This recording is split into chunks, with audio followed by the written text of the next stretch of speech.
Atlanta 2025. Today I am joined by Sam Rollin of the Rollin agency to talk about DevOps and how they use GitHub Actions and Platform.sh as a tool to do some magical pipeline revamps. But first, let's get into introductions. My name is Haylee Millar. I'm a product engineer at Platform.sh. I've been there for about 4 years almost. In my free time, though, when I'm not coding, I enjoy hanging out with my cat, doing some reading. I like to crochet. But I'll turn it over to Sam. He can go ahead and introduce himself. My name is Sam Rollin. Principal and managing partner at Rollin. So essentially we're a small but mighty dev shop based in Canada. We have operations mostly in Quebec, in Atlantic Canada, and Halifax, and we do have a small office in New York. Essentially, in terms of free time, I wish that I could tell you that I have some, but that's just not true. So yeah, we'll talk about pipelines. Great, so let's go over some agendas and goals really quickly. We've only got you for a few minutes, so we're going to keep it really brief and an overview for you. We're going to talk about why we would want to use deployment pipelines, some code validation tools and fundamentals, as well as some workflow and code examples, and some tips for those imports. Sure, so essentially the goal of this talk is pretty simple. We're going to keep it simple in the sense that we're going to try to understand what essential checks means. We're going to see some of the tools that we use commonly with PHP Stan or the DrupalCon package. And we're going to show you some samples and some tips on how to automate code validation, security, and compliance. Yeah, so let's talk about some benefits. Why should we even use deployment pipelines? They're going to reduce deployment costs for you. And when you do stuff like that, you're also speeding up your deployments. It's improving your product quality. It's enforcing code standards. It's your compliance and security. It's reducing human errors so that you can promote collaboration and emphasize on your teams. It's giving you the time to work on what you care about, which is developing cool stuff and not worrying about the little things. So yeah. Cool. So yeah, at Rollin we do a lot of, I would say, government or government-specific work, or we do have some clients in the healthcare industry. So obviously making sure that we do things right is very important. So what we're going to look at today is actually divided in maybe different steps. We have quality control, so we're talking code validation. To do that, we're going to use the good old PHP coding standards. We're going to use that coupled with the DrupalCoder package, and we're going to use a PHP library called PHP Stan that allows you to detect errors in your code or stuff that would or could accidentally. On the next step, we're going to look at security. We're going to use the composer audit function to do that. And we're also going to throw in the OWASP dependency checker to actually just do another level of checks. These two tend to overlap sometimes, but the OWASP dependency checker can be configured very thoroughly depending on your use case, or if you have node package or stuff like that, you could also check. Lastly, we're going to use a little tool called Tally.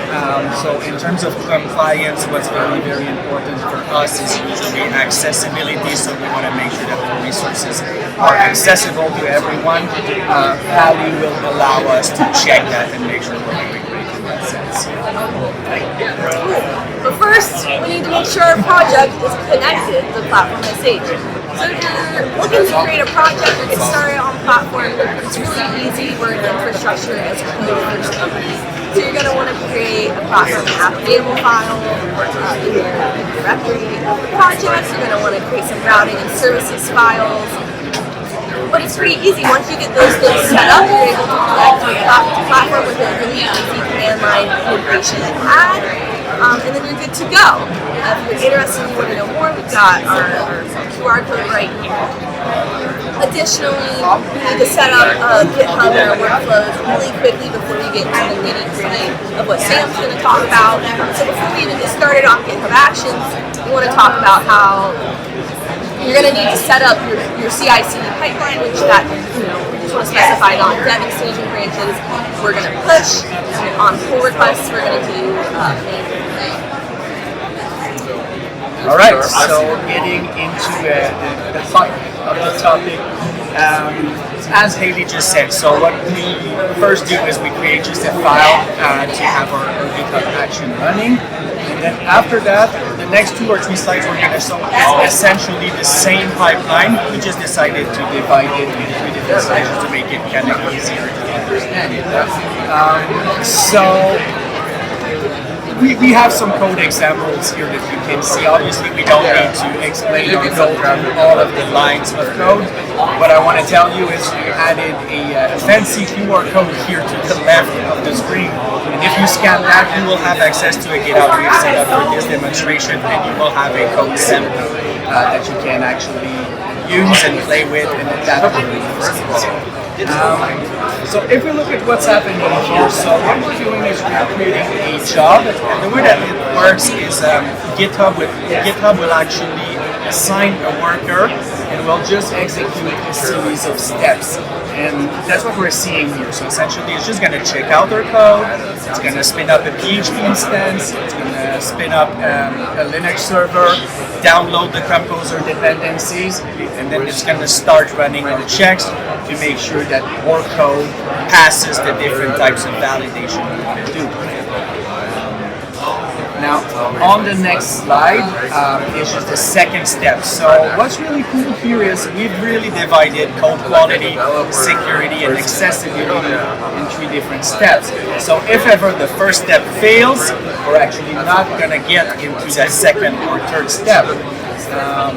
What we're seeing here is very similar to that first slide. So we're actually just moving into checking out the code, spinning the PHP instance on a Linux server, getting the Composer dependencies. And then after that, what it's going to do is it's going to run Composer audit to make sure that there's no vulnerabilities or security checks. And then after that, it's going to run the OWASP dependency check. Lastly, if everything goes well, we move into the accessibility part of the checks. Now for us, the specific step runs, but it's not going to make the pipeline fail. So actually, if it fails, or if it finds any issue, it's going to keep going, but it's just good information for us and for our developers to know that there are things that need to be adjusted. If we look at briefly at what's happening here, same kind of concept. We're spinning a Linux server, but the Pally package will actually use Puppeteer and a Chrome browser instance to get a copy of the staging URL, and it's going to do a visual check for accessibility. So it could be colors, it could be contrast, it could be area labels or form functions, anything that could actually affect the accessibility of our site.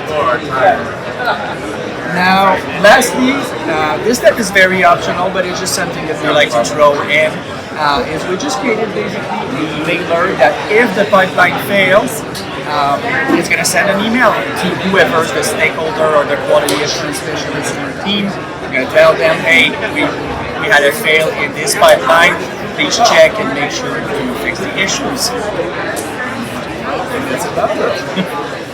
And then you can deploy on platform. So those actions actually pass and GitHub says, yay, it's going to automatically push to an environment platform.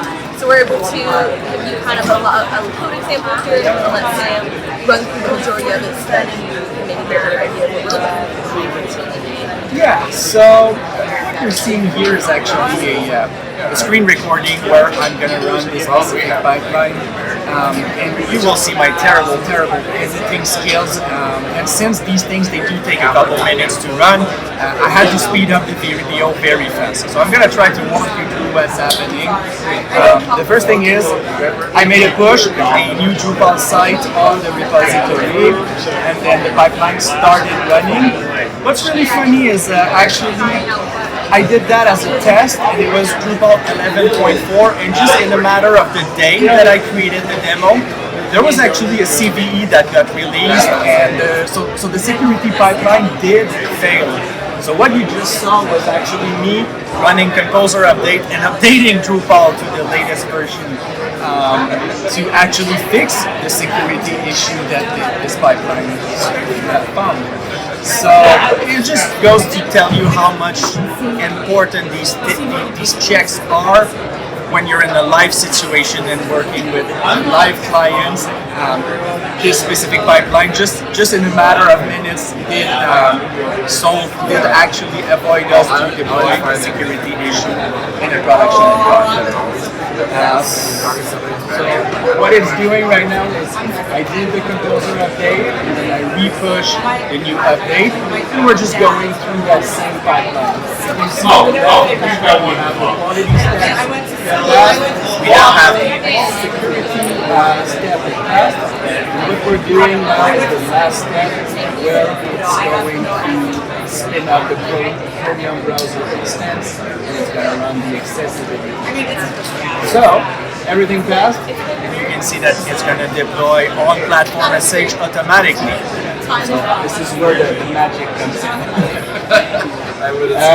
So lastly, the last part of this video is, since everything goes so fast, what I did is I just added a few spaces in the code just to create an error in terms of code quality. So with DrupalCoder, the coder library is going to pick up these things, and that's what happened there. So the first step, it failed, and then I had to go fix my code and then push the fix directly to the platform.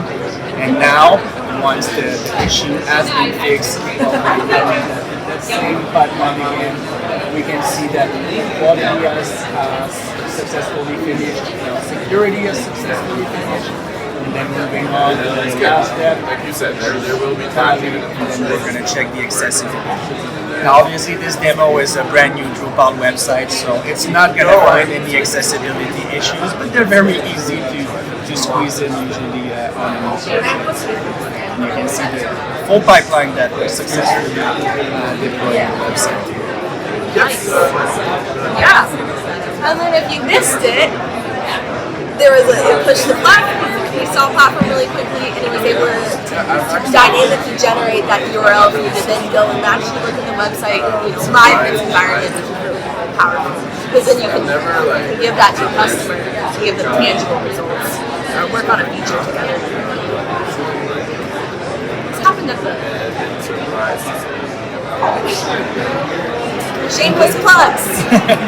So lastly, essentially, these are just some of the websites that are live out there and that are using either this specific pipeline or just a small variation of it depending on your use case. If you want some more information about business, you can scan the QR code here at the bottom. And I was still a fan. That's a wrap, and thank you for tuning in. Yes, thank you for your time. And if you have any questions, use the GitHub demo.